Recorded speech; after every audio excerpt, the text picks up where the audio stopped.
Welcome to another Sports from the Box episode. We're back. I'm Johnny, with me as always, Mark Torres. Let's jump into the week around the league. So, it's been a pretty busy week, mostly Montreal taking care of headlines on that one, as they've started to clean house over there, with Claude Julien, their goaltender coach, and their associate coach, all fired in the span of what? Few days. Yeah. I mean, the coach and the associate coach went quick. But then a couple days later, they had said originally they're going to keep Stephen Waite, but then in the middle of the second period in their 3-1 win against Ottawa, they fired him. Change your mind. Right there. Carey Price had nothing to say, so we don't know if something happened behind the scenes, but a busy week for when Montreal. something happens in the middle of a game, you open your eyes. And we switch over to baseball. I remember Wilmer Flores when he was almost traded and in the middle of the game.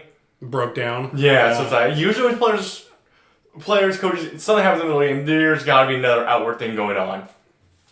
So we'll be waiting for more moves? Is that what you're saying? We're waiting for more things to happen in Montreal? I mean, they're the only other guys. The other coach they said that they'd keep, but if I was him, I'd be looking over my shoulder like, am I next? Yeah, busy week for Montreal. So Claude Julien fired after they went 1-3-2 over that span of 6 games, losing to Ottawa twice. Yeah, once in overtime, and once all the way in the shootout where they kept throwing. Ottawa take the lead, they tie it, then they let another goal, and it's. I think after seeing that display, it was just time.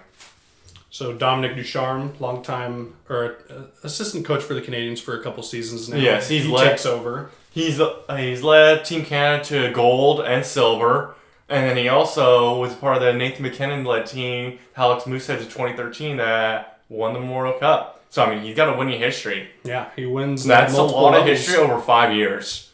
So they're hoping they bring some more winning to Montreal. Yeah, I mean, the 17-18 championships and then the 2013 Mooseheads, those are some high-class players.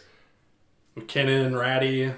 Oh, Canada shot Martin Ferk, I think, on that team. Yeah, So, I mean, things are looking up, Well, things have to look up for them now, after that hot start. We had Dallas last year that changed their coach and got all the way to Stanley Cup Finals. We'll see if this is the same thing. They needed something to change after they let that hot start slip away from them.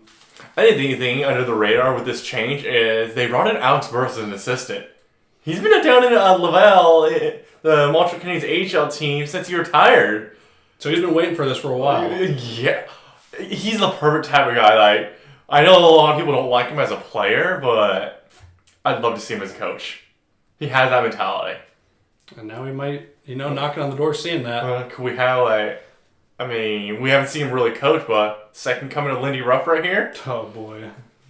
I feel like that'd be his style right up his alley. And then we see goaltending coach. Yeah, we talked about we talked about that. I can't believe he got fired in the middle of the game. They got the press release says that he was fired after their game, but insiders say it was broke it during the second period. Yeah, that was probably to save some face. You don't want to have a move like that happen middle of the second period. Got fingers getting pointed around. Well, aside from Montreal's sale, we got something to celebrate. Patrick Kane, number 400. Here comes 500. So. Patrick Kane just, we know he's one of the top U.S. scorers, and now he just keeps solidifying his case, Yeah, I think he goes down as the best. To me, I think at this point in the careers, I think there's only one argument that you could say is better than him. It was Mike Madonna. Right. But, we still have some career to go. By the end of it, I think Patty Kane's going to be the best American. The thing I love is Patrick Kane is everything Jeremy Roenick wanted to be for Chicago. Kane's got electric. Kane's got the cups. Everyone loves him. Even during the losing way, it seems like he still loves that team. He's at a good place, Fans love him there. City loves him there. And why not? All he's done is score goals for him and brought home 3 cups. We already know. He's already retired in the Hockey Hall of Fame for the American Hockey Hall, USA Hockey Hall of Fame, but also the normal Hockey Hall of Fame. Right. He's been a treat to watch. Oh, yeah. And I look forward to seeing him get to 500. Well, another goalie on the waivers. On the waiver carousel, and it's Alex Stalock. Oilers claimed him from Minnesota. I can't believe Minnesota. I know Al Stalock is coming off an injury, but I can't believe they tried to sneak him through waivers. There was no way in hell he was getting through. That seems like a bold move for the Oilers to try. That it always seems they need goalies. Yeah, I mean, it's going to be a bit before he can play. I mean, he's going to have that 14-day quarantine, which should just be about over at this point. Let's see how that carousel continues to work. I mean, they need help. Mike Smith has been carrying the load for 8 games. Who's supposed to be their starter is not cutting it. Why, we've had to see Mike Smith stand on his head. He's in the top 4 in goals against average and save percentage, where Koskinen is bottom 36. He's 36 right there, not even in the running. So I mean, that's 290, and you can't expect 40-year-old Mike Smith. I mean, maybe he'll pull Tim Thomas and do it, but I don't see it. Tim Thomas had a later career. Mike Smith has been here forever. Similar styles, but still, I don't see it. You can't expect him to do this for 25 to 30 starts. So imagine where the Oilers would be if he wasn't standing on his head. Exactly. So time to start bailing out your goalie a little bit. Getting Stalock in there, and he's going to do great. He does pretty wherever he is. Just take some of the load off of Smith at this point. It's right now, he's their guy. He's the one that they're going to ride. So if you got someone that you can keep him fresh. If you expect to run him in the playoffs, if you make the playoffs at this point, I mean, I guess that's the idea now, then you got to get Smith some time off. Yeah, you got to keep him fresh. You want to have this guy, give him some rest if you do get to a spot where you're fighting for a run where you can ride him down the stretch and get some wins. Oilers with some other headlines, it sounds like it's been a rough week. Listen to Draisaitl interviews, but we know Chiasson suspended a game for cross-checking Jimmy Vesey after the end of a game. That was a bad play. That cross-check, unneeded. The clock had already hit 0. You see Jimmy Vesey at the top of the blue line, and then Chiasson just comes from the left corner over to the top and just crosses him right in the middle. That's what we called every time. Yeah, I'm a little surprised, especially with it being at the end of the game like that. When the game's out, it's over. No, it's out of. It's not out to take a shot at Oilers, but I've watched the Oilers a long time. This is the type of things they do. Well, what I'm saying, I find it a little surprising that a guy, he only gets 1 for going after cross-checking someone's head after the game's already over. Yeah. It's not like you're going out there to get any momentum going for your team. You're going out there and you're cross-checking a guy because you flat out lost. Yeah. And bad luck. Got shut out. The best part about that cross-check, the next game, Jimmy Vesey potted 2. Wish you would have got a 3rd. I know. And just stared down. Well, Chiason's not in the game, and you get just stare down. against the Oilers. in the booth. Are you in here? Are you out here? Where you at? I think that's where Edmonton's at about right now. It sounds like they're having a pretty frustrating week. Things got worse. Stay tuned. Also around the league, we saw Zach Parise. He got scratched for the first time with the Wild. Any ideas why that could have happened? Yeah, the coach came out and basically told him he was benched because he tried to make a pass to get a hat trick for his teammate and turn it over, caused the goal, and was told out of the game you're being scratched for this. I do not agree with this tactic. Long-time veteran like Parise, we know how Parise plays. For the most part, when I've seen him, he plays the game the right way. He's a My smart. issue is there are certain players that garner respect. Parise changed the culture of Minnesota. Minnesota was a laughingstock before Suter and Parise came. Signed those large deals there. Yeah. Right before the last CBA expired. So I do not like this move by the Minnesota Wild coach. Not a fan at all. Brought this guy in to be, like franchise players. Him and Suter both. Yeah. And Parise, he's put in the work there for Minnesota. Yeah. So that was a questioning move on, for me at least. Yeah, same with me. Joachim Blechfield suspended 2 games on the questionable hit on Nathan McKinnon. I go back and forth on this one. I looked at this one as unbiased as I possibly could because I am a Sharks fan. But I looked multiple times. The first angle they gave us, Blechfield's going to the bench. McKinnon's got the puck. And at the last second, McKinnon stutters And that makes his head the principal point of contact. But if he doesn't stutter, last second, if he doesn't stutter, that's a shoulder-to-shoulder hit. Because he stutter, he catches his fucking chin and goes down. All Blechfield was trying to do was get to the bench. He ended up getting a major for that one? Yeah, he got the game misconduct. They reviewed it, they upheld it, and then was ejected. Yeah, I didn't see the hit live. I went back and saw it, and, it just looked like a quick bang-bang play. Like you said, McKinnon kind of last minute put himself in a bad position. Yeah, the first angle looking from west to east looks clean. The angle they showed looking at us east to west, that's the one they probably looked at. It looked worse. But when you look at the west to east, it doesn't look bad. If you watch Nathan McKinnon, that's my key. And still, there was the contact with the head. Yeah. Like we've talked about some of the variables in that play. I thought the 5 minutes was a little steep of a call on that. Even with the review, I don't like that there was the 5-minute major, then the 2 games on top of that. And I wonder if they took into account that there's only 6 minutes left in that game. Possibly. But it's like, the guy was in his first NHL game, he was just trying to change. Well, that's something to look for. I'm assuming McKinnon's going to be lacing him up today. Yeah, Colorado said today that he's be playing, so it's like, I find it interesting that they didn't say his injury status until after the suspension came down. Like, make sure to get those games. Gotta protect the star players, man. Yeah. Protect the product.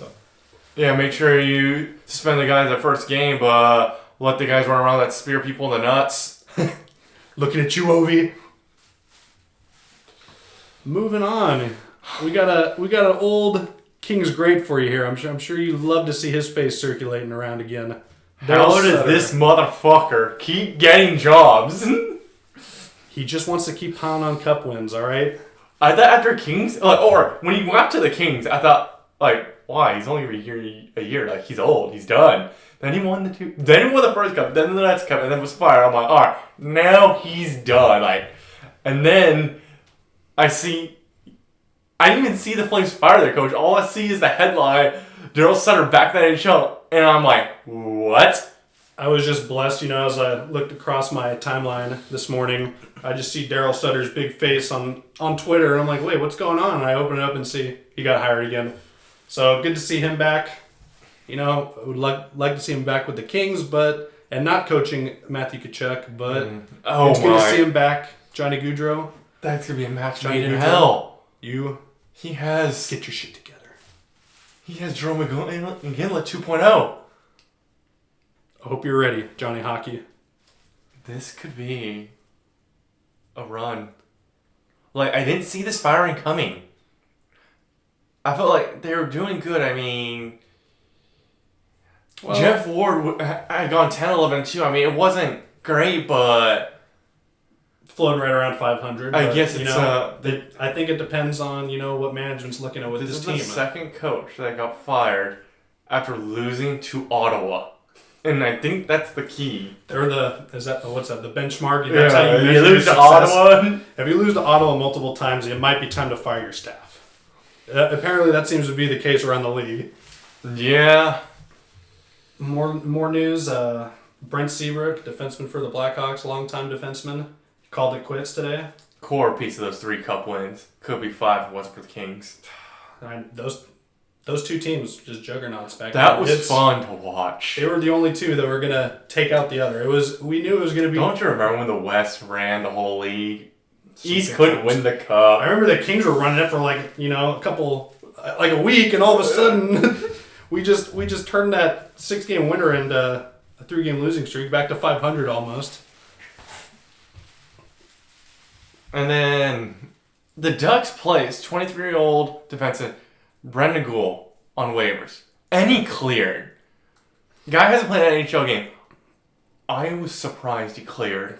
Yeah, for a young guy like that, a defenseman who Anaheim's assuming to be a part for them, you would think that some team would have just snagged, maybe just to upset that team, to maybe see if you can get a trade out of it, if they get a guy. Yeah. But it's hard to see a young guy like that with the potential he has to go through waivers. Yeah, I mean, he's been sitting up here and just not playing.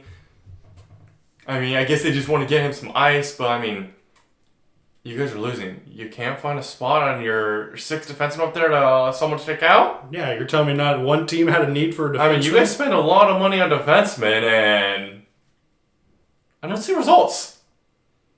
Maybe time to mix up that decor. Yeah. Maybe move on for, if I want to pick on one guy, Cam Fowler. I don't even know what that contract cap's like anymore. Neither do I, and he's such a hot and cold player. Streaky. You know who he reminds me of? Jack Johnson. I don't know why. Just like an offensive gifted defensive, but just can't piece it all together. Fowler is shaking right now if he's hearing this right. He is shaking with rage. Just those SoCal teams love those underperforming offensive defensemen. Well, yeah, those one-way defensemen.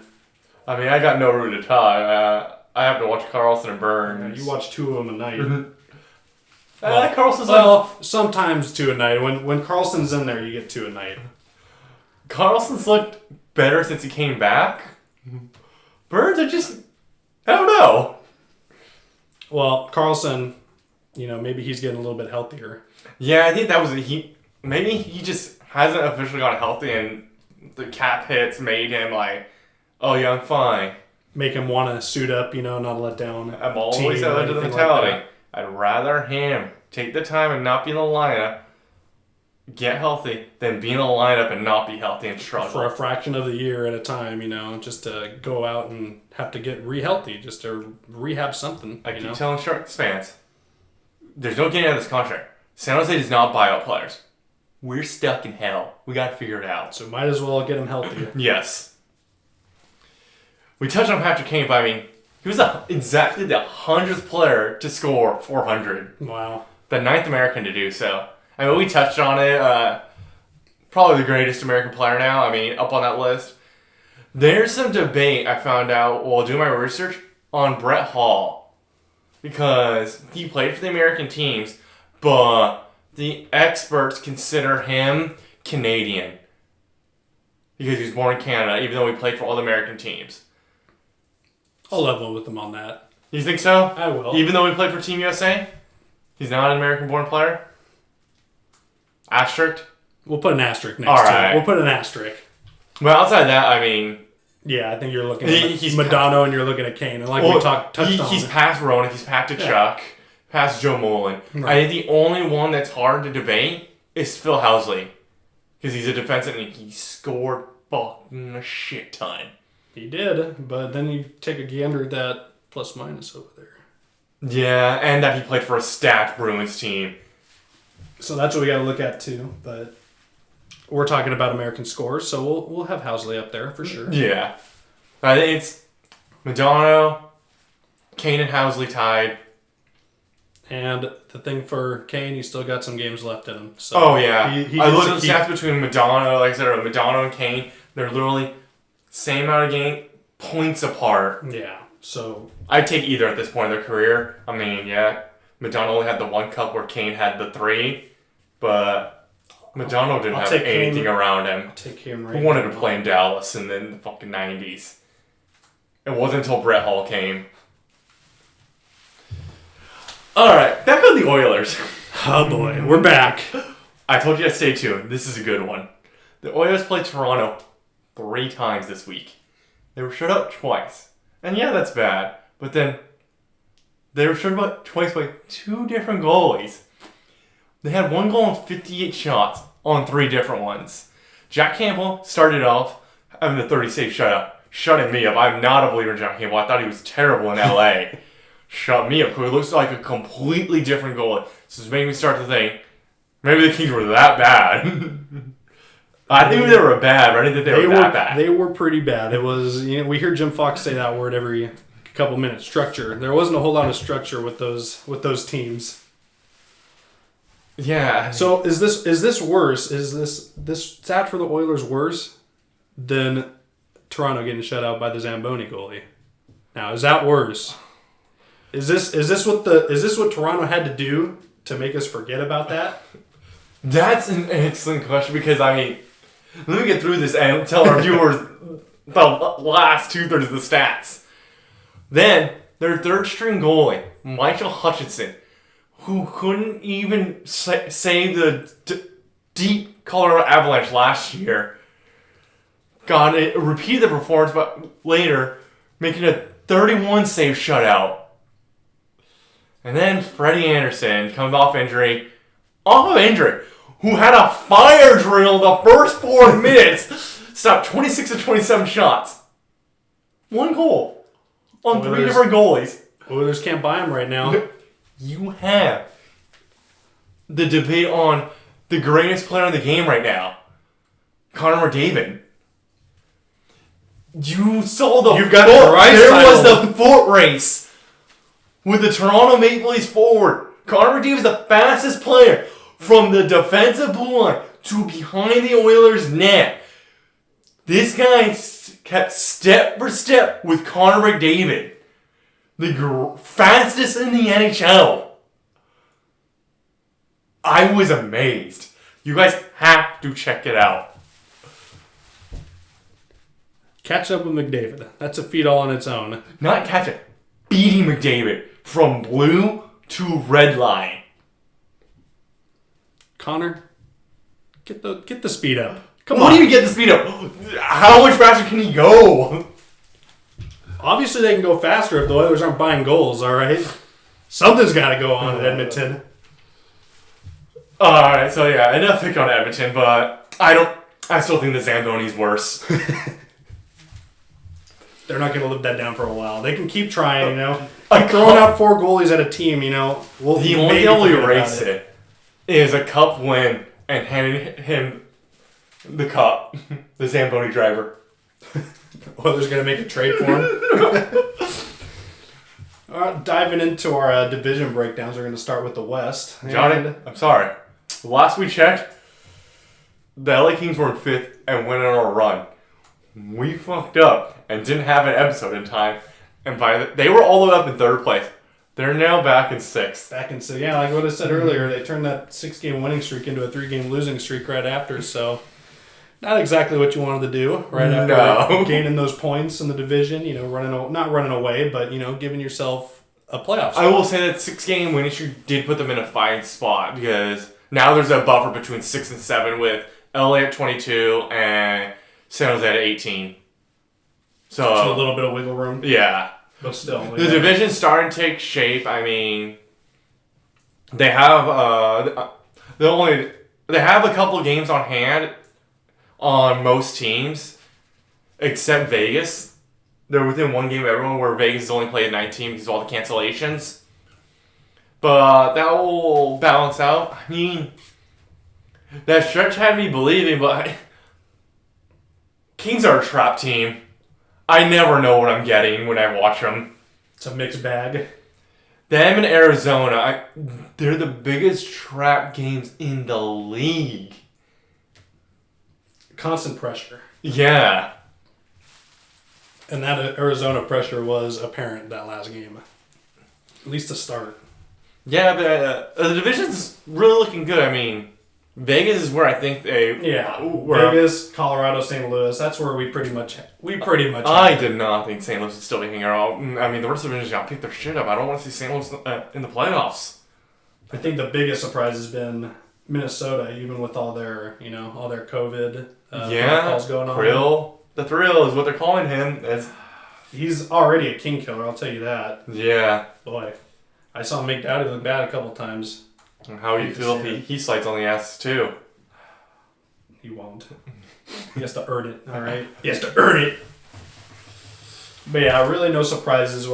We pretty much figured this is how it would look. We knew, the Kings and Sharks were going to be among those bottom teams fighting to see if they can make, a run for that 4th playoff team. Yeah. I think Arizona's a coaching change away from making the playoffs. Yeah, they surprised me this year. They really have. What surprised me on Arizona the most is seeing Phil Kessel. I noticed, Phil Kessel, we always know how great his shot is. But it seems like he's been more lively. Yeah, he's more active in the play, and it seems like he has the puck on his stick longer. And usually, going back to his time in Toronto, way back, this is around the time of year where he would go on those stretches. Where it would be goal, goal, goal, goal, goal. So Arizona's sitting on one of those then right now. Yeah. Seems like the puck's finding him looking good. So we're going to keep our eyes on the West Division, see how it plays out the rest of the year. On the West, the Ducks. It's Bob Murray on the hot seat. I feel like he should have been on the hot seat for a couple of seasons. I mean, it's an absolute shambles. It seemed, we know the product on the ice isn't what Yeah, but he's traded with decent players like Andre Case. Yeah, it's also like what he's putting out there to give them a winning team. Yeah. So, I don't know. I don't know how long. I think it's time for them to do what LA did a couple years ago and just clean house, GM, coach. Just start over. A little harder for LA to do it after they had actually won and been. I mean, if there was a time to do it, it's now. Getzlaf's contract's up. You clean house. You tell Getzlaf, this is what's going on. Do you want to be part of this? Awesome. If you don't, give me your list of teams. Well, not even. Well, yeah, if they fire him now, give me your list of teams so we can. If you want to go on a run in the late stages of your career, we can find you somewhere. I feel like he's gonna find his way to Toronto if they trade him. Oh. I'm just gonna have nightmares soon. Toronto. I'm gonna see Thornton and Getzlaf, the same damn team. Imagine them on the same line. No, it's gonna be a pass fest. It's like, all right, who's shooting this one? Where's Matthews? Where is he? They're just gonna be playing the worst line. If you just want to see pass, it's nice passing. Marner, Getzlaf, and Thornton. Goalies are just going to be in the motion sickness on the ice. Would you just shoot? Going to be sick in the crease, please. I can't keep up with this pass. Going over to the Central, I mean, Tampa Bay's gone on that run. Yeah. 9-1-0. No surprise. On their home ice. They're stacked. They're loaded. We knew that's their positioning for the division. On a 6-game win streak, you have Bolesky going a little bit of a shutout streak. That was nice to see. So they're getting contributions from the offense, goaltending. So this is where we expected them to be. Yeah, Florida seems to be cooling down now, though. Yeah, they, like a couple other years in the past where they'd get off to some hot starts. But, it's a game of streaks. But they're in third place right now in the division. And what's their cushion right now over... They got a 3-point... So. There's a big cushion in the Central. Chicago, who's a surprise team for me, is sitting at 4th with 29. 5th place team is 5 points back. After that, Nashville's in 6th with 20. So, we kind of know, unless Detroit falls off and someone goes on a complete tear. Detroit doesn't have the talent to go on a run. No. I don't think Nashville's just a mess. I think they have the best shot out of those bottom teams. Actually, the team I think has the best chance to turn their head. They've got like 3 more games to start a run. Is Dallas. If they don't turn around these next 3 games, shortened year, it's hard to. I feel like every time we do this episode, I come in and I pick on fucking Jamie Benn. I don't know why. Not a believer in him. He's had a lot of time there. Because where was Ben before he got traded to Dallas or signed to Dallas? Has he been a lifer star? If I'm not mistaken, I thought he was a lifer. Or maybe he is. I know Sagan, he's the one that got traded, but maybe I'm thinking of his brother. Oh, Jordy Ben? Yeah. Yeah. If I'm not mistaken, if there's any Stars fans out there listening, correct us, but yeah, please do. I could have sworn that guy was a lifer. And then Columbus has been disappointing. Yeah, well, they made a trade to trade away their star player earlier in the year, so they're already... Yes, that star player at all. We all knew, or at least I knew, how to make the star player happy. Fire Torella. That's what I thought you were going. You can't... At 23 years old, sometimes enough is enough. When you're being yelled at constantly. Especially when you put up points like him... Colorado, you were Columbus's backbone there, really. Yeah. And what else was going on? There were so many games. I think it was the playoff game where you see him fucking being yelled at on the bench. Like, if that's all you're going to get, a guy's not going to want to... Eventually you tune out. Yeah. I mean, this is the end for Columbus. I mean, they've always been an underachieving team. I mean, look how long it took them to win a playoff series. And they had one of the best pure goal scorers at the time, Rick Nash. So that's just, just keep looking out. Like we said, we're going to see if Dallas If goes on. there's an next firing, I think that's who it's going to be. I think we'll see about 2 more firings, maybe 3 before the end of the year. I'm thinking John Tortorella. I don't think you fire the coach in Dallas again. Give him a little more time. I think he's stuck this year. I think you can attribute it to... Remember, they're one of the 2 teams that didn't start off because they didn't get to practice until right before their game. They had the COVID lockdown. We're just done. So I think they're going to be given the benefit of the doubt.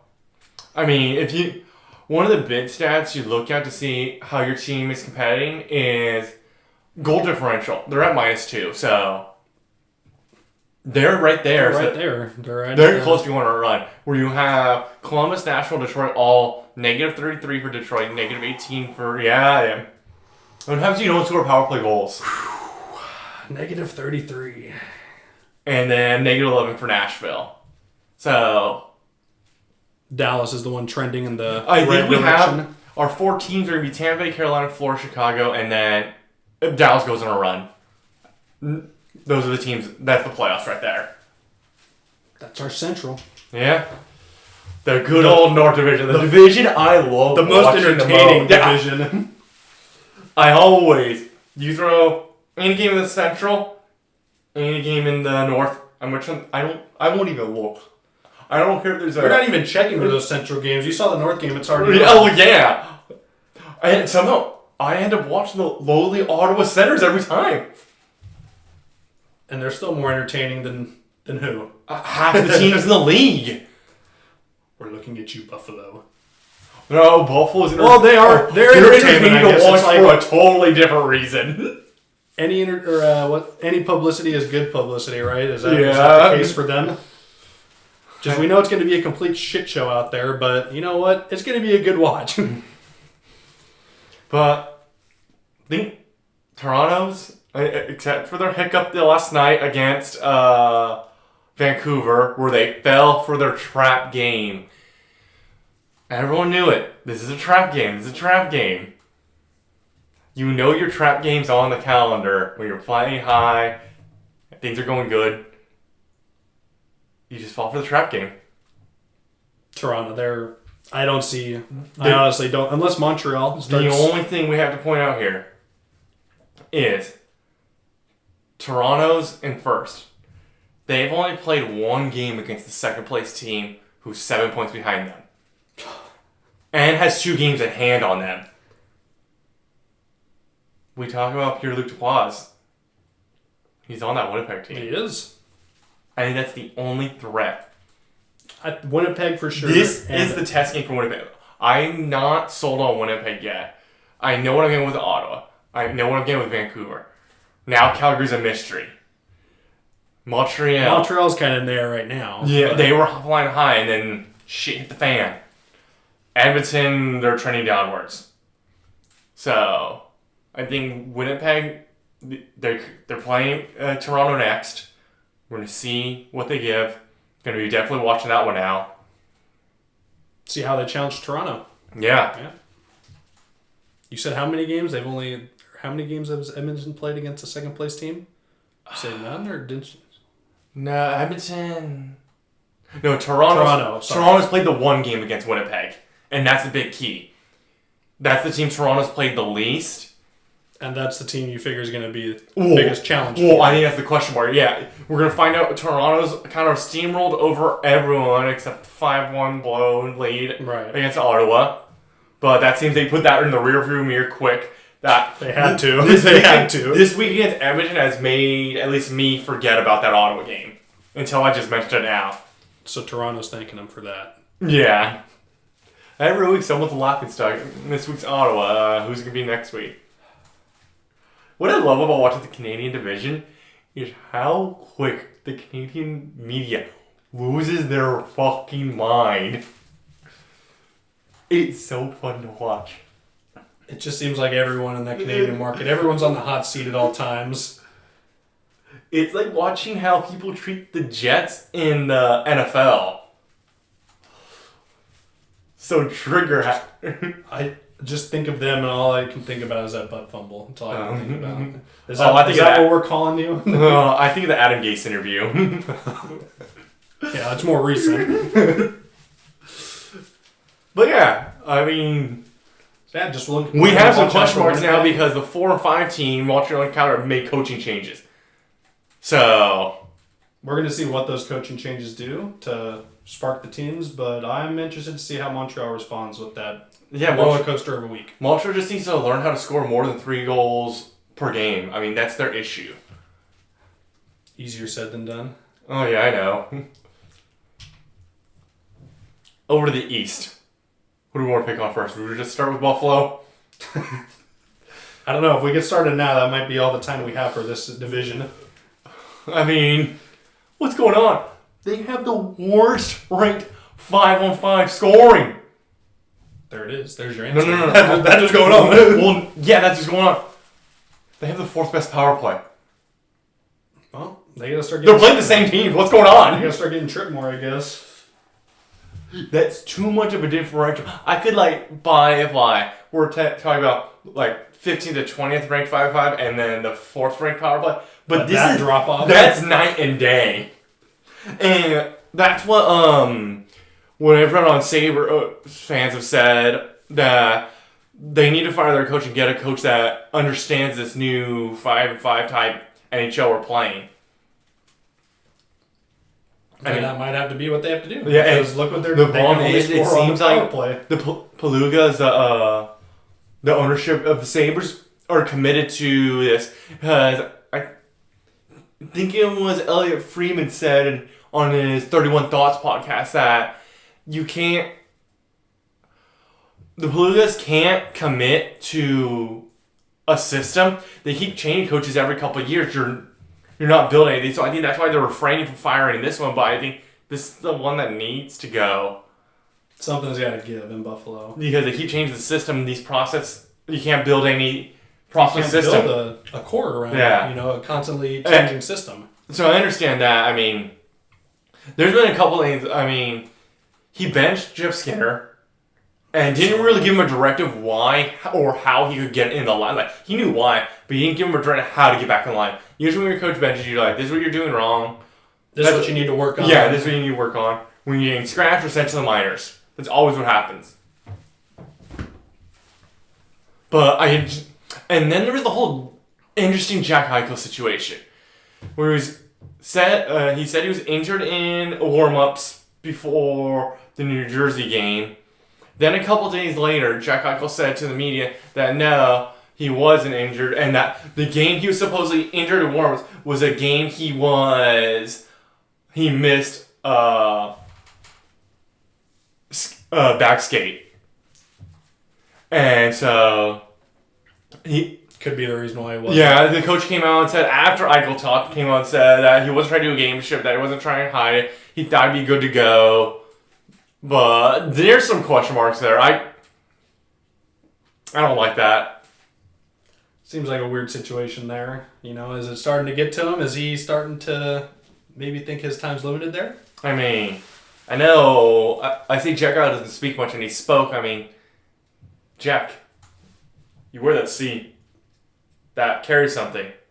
It's not just a letter. You might not be able to, bring in this guy, but I mean, I want out. Well, another way you got to look at it too. He did sign that deal with them. I mean, you're not going to turn down a contract like that, but yeah, what happens? I think you sign that deal thinking, all right, this is my service time. I got to do 7 or 27. I've played a couple years. I've played 3 years at this point, and that gets me to about 30 if I sign the 8-year deal. But what I'm saying is, when you're the captain of your team and you are there, I haven't really seen any issues with it, but I have seen on, social media, a lot of people calling out Eichel for how it's been going down over there, that he should be taking more responsibility for wearing that C. I think the problem is that they, especially this past year, they did so much roster turnover. Who are your veterans on that team?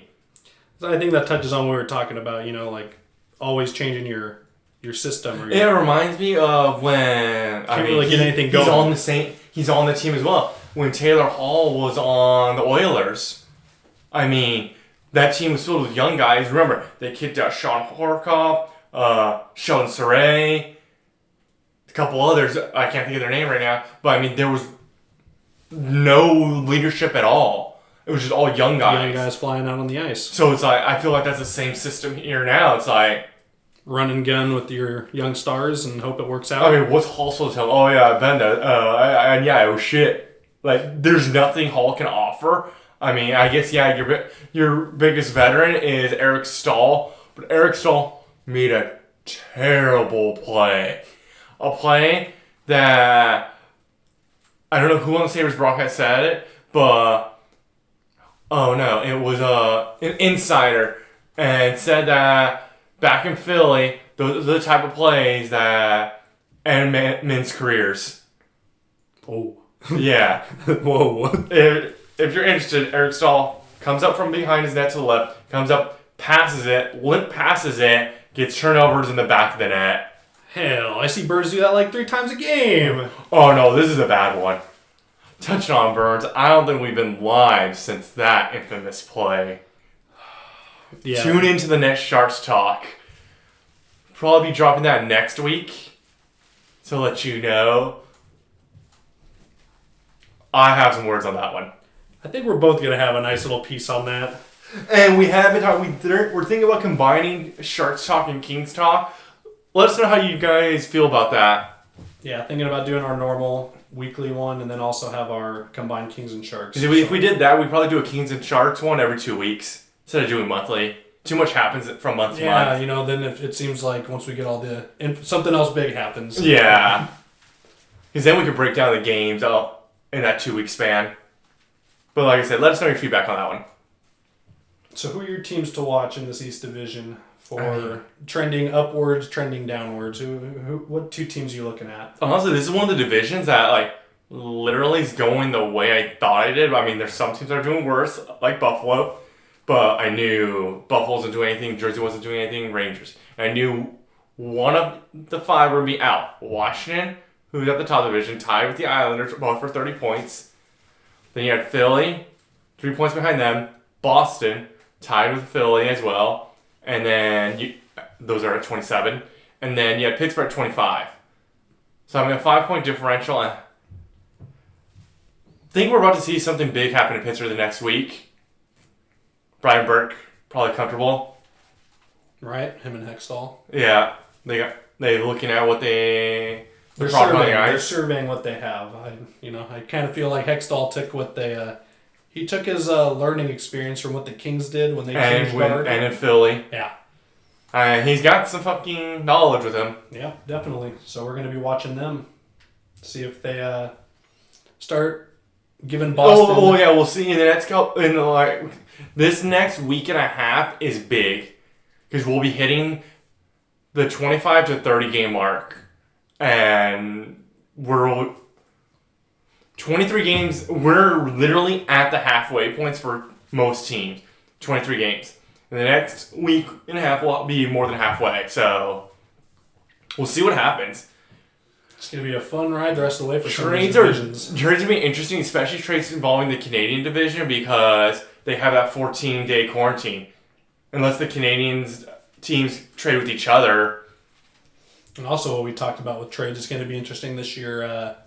Our, old division rivals who aren't technically lined up, in their divisions anymore. Are people going to be more inclined to make a trade this year? Or are they going to a division that's changing next year? I mean, if all goes to plan, we're not going to be seeing Arizona anymore in the West. All right, now moving on to the good and bad. Why don't you start us off with the good, Mark? 22-year-old Drake Batherson, 6 games with a goal, tied the franchise record for the Ottawa Senators. That's not hard. That's not easy to do. Like we talked about, look, Ottawa, we know where they're at in the standings, but they just keep finding ways to entertain us. Yeah, they're fun to watch. Moving over to the bad. Jordan Binnington let off 4 goals on 21 shots, and then went ape shit. I'll say this before you give us your breakdown of what happened. You know what's bad? When you've got Kings fans watching this game, calling out Bennington over the Sharks. Oh, yeah. You know something's going on when Kings fans are like, whoa, what's happening there? I had me, who found that to be ridiculous, and my good buddy, who maybe we'll see around here eventually on here, Garrett, messaged me right away with this, are you kidding me what this goalie does? I can't stress enough how much we dislike the Sharks. So if we're chiming in on the Sharks side, you know something's going on. Yeah, I gotta agree there. I guess Bennington brings us together. But, the breakdown. This guy gets pulled, goes by the Sharks bench, which, seeing that, I know he's starting something there. I don't know if he chirps or someone chirps him. I'm going to assume he chirped first. If you're skating over to their bench after giving up 4, you're saying something. And then he skates by, gets back, then butt hooks back to the Sharks bench. And of all players he takes a shot at, he takes a throat shot with the fucking... I can't remember if it was with the blocker or glove. At Radim Schmick of all players. The guy's quite old. He has such bad luck. Gonna catch a break eventually. Then the Sharks get in there, refs come over and break it up. Yeah. Then he fucking tails out of there, goes by Eric Carlson, who's at center ice, right over the fakes with the little punch with the goalie stick, and that was annoying as shit. And then bitches out again, skates away, and then finds Devin Dubnyk, who he tries to go with Devin Dubnyk, and Dubnyk throws a fist at him, and all of a sudden. Bennington skates away and gets pushed off the ice side. And I listen to St. Louis side. They're like, "Oh, that's good. It's like, no. Yeah, I just got blown out right now. I just let in 4 on 20-something shots. I'm gonna go talk shit to this whole team. Yeah, and then it's like, if that's the style of fucking you guys, bad look, guys. At the end in the press conference, they said it helped him being exposed like that helped them win the game. It's like, no, I think the blowout happened and you just happened to win the game. It wasn't any momentum starter, you know. Your goalie threw a tantrum on the ice. Yeah. You're walking off. I can't take credit for that one. That one's all Steve Dangle. Yeah, but there's our good and bad. That was a bad look for Jordan Bennington and the Blues after that. Yeah. And wrapping up, we'd like to send condolences out to Wayne Gretzky and his family for the passing of his father. The great one's father's gone. But take care of you guys. Best wishes to you guys. Everything stories I heard is his dad was always out on the ice for the local games, men's and women's. So it's like, that's cool to hear. Love the game. Yeah. Look what he did. He ate the game. I love people like that. Just constant. Just any hockey content out there, they will eat. Eat, sleep, shit, hockey. Yeah. All right, I think that's going to conclude today's episode. Yeah, remember to follow us on Twitter at From the Box Pod on Twitter. We are on iTunes now as well as Spotify, so give us a listen. And hope to see you guys on that next Kings and Sharks talk. Yeah, coming soon. See you next time. Thank you.